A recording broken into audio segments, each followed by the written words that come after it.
Good morning, everyone, and welcome back to another video with Brooklyn. How are you all doing this marvelous Monday morning?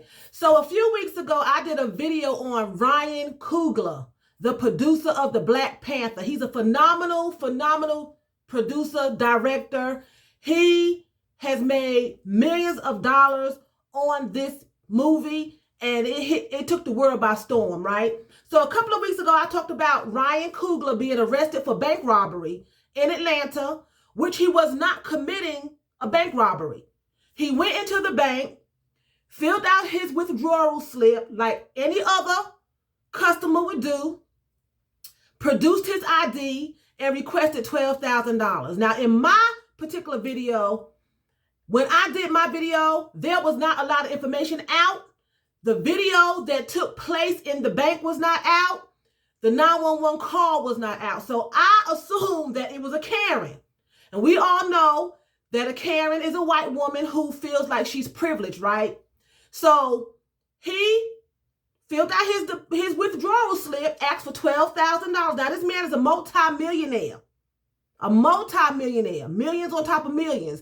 He asked for a measly $12,000. To him is measly, okay?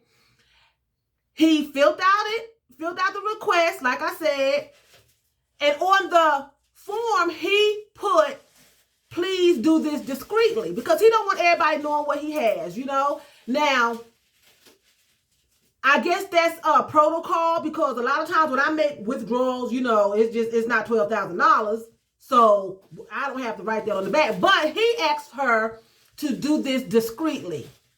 This woman then turns around and says, let me get my supervisor. But she does not get the supervisor. Now, this is all after she looks at his ID.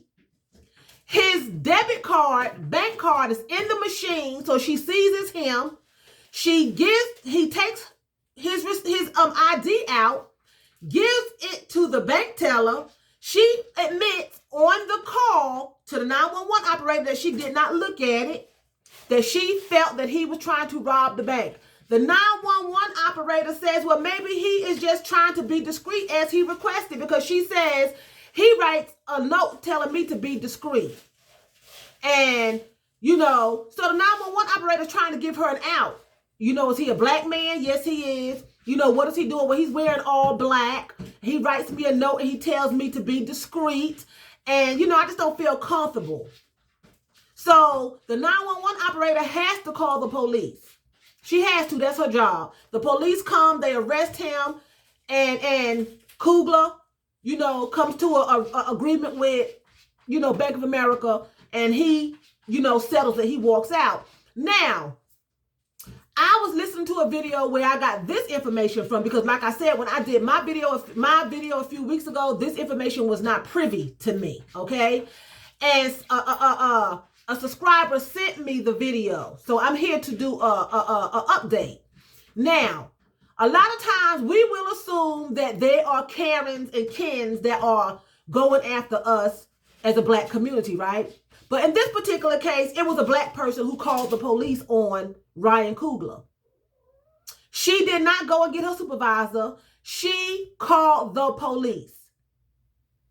And a lot of times we are, as a people, are biased against one another. We do not believe that any one of us in our race can legitimately have money. Unless you are in the limelight like a Jackson or, you know, a Beyonce or a Rihanna or a Cardi B. You can't have, and not Cardi B, I'm going to take her out of the equation. I'm talking about black folk.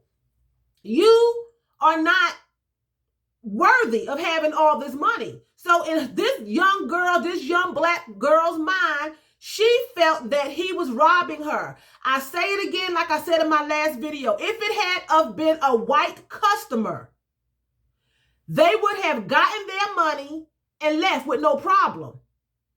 We are biased against our kind. Case in point, a girlfriend of mine works with a guy who is only working part-time with her. She's full-time, he's part-time. He has a nice home. He has a nice car. And because of these things, she feels that he deals drugs. And I said to her, Just because he's a black man with a nice house and he has a nice car does not mean that he's dealing drugs. Everyone that is black and has something nice is not doing anything illegal. I believe that. I firmly believe that. We are capable of having nice things. Case in point, when I started a job years ago, I've always wore expensive jewelry. Ever since I could afford expensive jewelry, I've always liked to buy nice jewelry. Even when I was a young girl, my mother bought me jewelry. And as I became an adult, I always liked expensive jewelry. I like nice jewelry. So when I was working at this job, a coworker of mine, we had the same ring. Okay, we had the same ring and the same necklace. Our husbands bought it for us for Valentine's Day at that particular time that I was married, but we didn't know each other was going to have the same piece. The white people at the job automatically assumed that hers was real and mine was fake. The necklace itself was over $1,000 and the ring was $2,500. Let me clear that up. I don't know what hers was, but because she was white, they kept saying so-and-so is real, so-and-so is real. Mine was real. They wouldn't even look at mine. They seen it on me because she made the statement, me and Tracy got the same set. Mine wasn't bought as a set. Hers was bought as a set. Mine was bought individually because I guess, we bought them at different places. But my husband had a jewelry account at a specific jewelry store that was very, very high end. She bought hers in a set. Mine was sold separately. It was over almost $4,000 on my body, just in that particular piece of jewelry that I had on. The necklace, the pendant, and the chain and the ring. They was all flocking to her. Hers was real. Case in point. Move on forward a little years later. I had another diamond ring on my hand. Okay? That ring had over 30 diamonds in it. A big diamond in the middle and then diamonds all on the side. Beautiful ring. The girl that I was working with, a white woman, asked me could she see it. I took it off, let her see it. I went into the bathroom. When I came out, they were holding my ring up to the light. They were holding my diamond ring up to the light. And I came out the bathroom and called them. I said, oh, it's real. We could take it to the jeweler now and have it appraised. Case in point. My mother has a friend that she met years ago. He was a millionaire. Everyone that I have ever talked to them about him, his career, whatever, the things that he do, oh, he must be slinging. Because he was a black man. That's biased.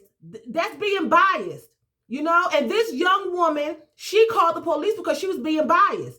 If it had been a white person that came into Bank of America, they would not have had to go through that. Now, the young man that I heard the video through,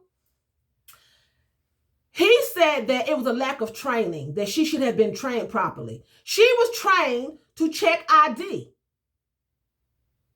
She went past that training, did not look at his ID. She admitted it, and she called the police. So I don't agree with him when he says it's a lack of training. I don't agree. She was trained. I worked in a bank years ago when I was, fresh out of high school. And I was trained back in the 80s to check ID. I had customers to come through my drive-through that had millions of dollars in their account. And when they asked for a withdrawal, we gave it to them. As long as that ID matched. As long as it matched. She said his address was a California address. Well, people come to banks all the time that's not from that state. They're not going to have, everyone that banks at a bank does not live in that town or live in that state. Case in point, I went to a store here in my town, but I didn't live in this town at that particular time. I lived 45 minutes away. Came to this town to go shopping at a particular store, went to the store, wrote a check. That's when checks were prevalent. And the woman looked at it and said, this is out of town check. I can't take it. I said, I live in North Carolina. I live 45 minutes away from the store. I shop here all the time. Where are you coming from?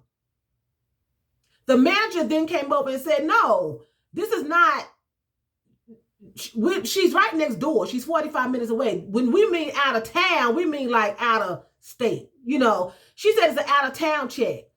I was 45 minutes down the road. And I wasn't the only one in the store that wasn't from this town. Another customer walked up that was white and said, I'm from Greensboro. And I shop here all the time. So it was, but that was a white woman, right? So we expect that. But when you go into a store, case in point, again, I went to a bank. I'm giving examples, and it was biased. I had a check from an insurance company. I had a car wreck. Had a check from an insurance company. Walked into the bank to cash the check. The black teller says to me, we can't cash this check because you don't have an account here. But the bank was on the check. The insurance company had an account at the bank. We can't cash it because you don't have an account here. I said, well, you need to get on the phone and call the insurance company because that's protocol. You call the insurance company and they will verify that they issued a check to me. She refused to do that. Black woman. Biased because I was black and I had a huge check. And that's what happened. I do not believe that it's a lack of training. I believe, now let me change that. It's a lack of training from home, not from the bank. Bank of America has been known to be racist against a lot of black people that want to come in, minorities that want to come in and apply for jobs and everything. They have been known to not hire them. They have been known to mistreat. Case in point, Wendy Williams, they're still holding up her money, won't let her have her money that she worked for, right? But my point is this. That's a lack of training at home to have that mentality that no one can have that kind of money of your race. They can't be in the same caliber as another race because of the color of their skin, because you grew up poor. And you're trained at home and taught at home that you will not be successful. That's where it comes from. Because when I said to my girlfriend, just because he has a nice house and he has a nice car does not mean he's dealing drugs. Well, where he get it from then? That's not our business. Where he gets high, that doesn't mean he's dealing. I don't know a drug dealer that's working a part-time job but has a beautiful home and a beautiful car. He's more successful dealing. Why would he be working a silly little part-time job? It's not a cover-up. Just because that's bias against your own. And that's a mentality that you have that you'll never have anything. If you feel like that someone in your community, the same as you, will not have anything or cannot have anything, then you thinking the same thing about yourself, that you will not and cannot have anything, and you settle for less. This man's a multi-millionaire. Ryan Coogler is one of the most profound directors to ever grace our earth. There's very few like him. I'm not going to say there's none like him, but there's very few like him. The Black Panther movie was exquisite. And this woman, because of the color of his skin, called the police. She did not follow any protocol to call her supervisor. The president of the bank issued an apology, and she should have lost her job. Him and his two friends were arrested for bank robbery. Bank robbery. If she was really uncomfortable, she should have called her supervisor. But she took it into her own hands and called the police. This man could have been shot dead. When the police came into the bank, they drew their guns. They drew their guns. And you could hear Ryan Coogler saying, what's going on? What are y'all doing? What's this about? You could hear him. Why are you all arresting me? I'm not understanding. So they obviously knew he wasn't a bank robber because the police put the guns back. The 911 dispatcher, she was saying, maybe he just want to be counted discreetly. Is he a black man? You know, did she caught on? Okay, you're thinking he can't have any money because he's black, young lady. Listen, are you sure you want this to happen? That's basically what she was saying. And what I would have took it a step further being the 911 operator. When I called the police, I would have said, go with caution because I don't believe this is a robbery, but just go check it out. You know, and they went in there. It was calm. Nobody got shot. But it could have turned out to be bad. They could have shot these people. She would have been responsible for her life. She should have followed protocol. His ID matched. He had the debit card. She admitted to all of that. She turned around and said, but I didn't even look at his ID. I didn't even look at his ID. But then she turns around and she says, but his ID had a California address on it. So which one did you do? Did you look at the ID or you didn't? Because you said his ID had a California address, but you're saying you didn't look at it. But for you to know that it had a California address on it, you had to look at it. I pay attention to the little details. She was lying. He was black and she didn't want to give him the money because she didn't think that a black person should have that kind of money. She seen the balance in the account. Now, if he was a bank robber, I think he would ask for more than $12,000. And he could have went to different ATMs and pulled out so much each time if he was robbing it. He didn't have to go inside. He could have went to tellers and he could have just worked it across a week or two and got what he wanted. Anyway, so I want to do an update on that. Stop being biased. We as a black people we can be successful. You do not have to be the Janet Jacksons and the Michael Jacksons of the world to be successful. You don't have to be the Beyoncés and the Jay-Z's to be successful. You don't have to be the Rihannas and the Michael Jordans to be successful. You can be successful doing other things. And people may not hear about you. They may not know your name, but you can be successful. Stop assuming everyone that's black deal drugs because they have money. That's biased and it's not true. Some people made better choices in their lives than you and maybe me. Some people that's just their destiny. But you don't have to be in the limelight to be successful.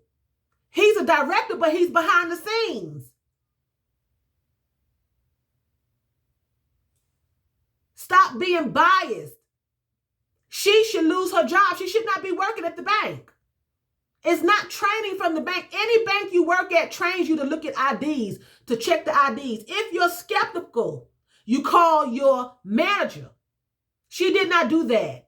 She took it upon herself to have this man arrested, and it could have turned really, really ugly. And I don't think he should let it go. He said he was satisfied with how the bank handled it. I think that it should not be let go. I think because we've been letting things go for so long, and if you're going to make a difference, sometimes you have to stand up. The bank of America is bad about that. They're bad about that. They're bad. And she works for Bank of America. She's not a white woman, but she still took on that persona from probably some of her co-workers and from home, her community. That's my belief. Her community. And you pick up on that. You hear people, he ain't gonna never have nothing. We always down, the white man this and the white man that. That's not true. We can be successful too. It's your mind. It starts here. It starts in your mind. Being successful is in your mind. How you feel about yourself, it starts here and in your heart. And then you project it. So she feels that we can't have anything. She'll never have anything. And I know she should feel embarrassed and ashamed. I wouldn't even want to work at the bank no more. I'd probably quit because they all looking at her like she's stupid. She did a Karen move. I automatically assumed in my last video that she was a Karen. She did a Karen move. She actually did a Karen move. That we can't have it. Why? How he got this kind of money? He has to be robbing me right now. He has to be robbing me right now. Because Ray Ray ain't got this kind of money. It's nowhere in the world. Ray Ray is trying to rob this Mr. Coogler man, and he has to be a white man because we don't have that kind of money. So I know he's a bank robber, and I'm going to have him arrested because he ain't going to have me lose my job because I am going to do what I'm supposed to do up in here. I'm the only one up in here probably working in that bank. I'm assuming that. I don't know. It could be other black people in there too, but I'm going to hold on to this job because this is my level of success. I'm not going to go no further. But there's nowhere in the world that he has this kind of money. There's no way. So I'm going to do my diligence. And I'm I'm going to be the hero of the day, and Bank of America will not get robbed, although Bank of America turns us away at all costs. So I don't even know how she got the job. I don't even know how she got the job, because Bank of America has been known to turn our applications away.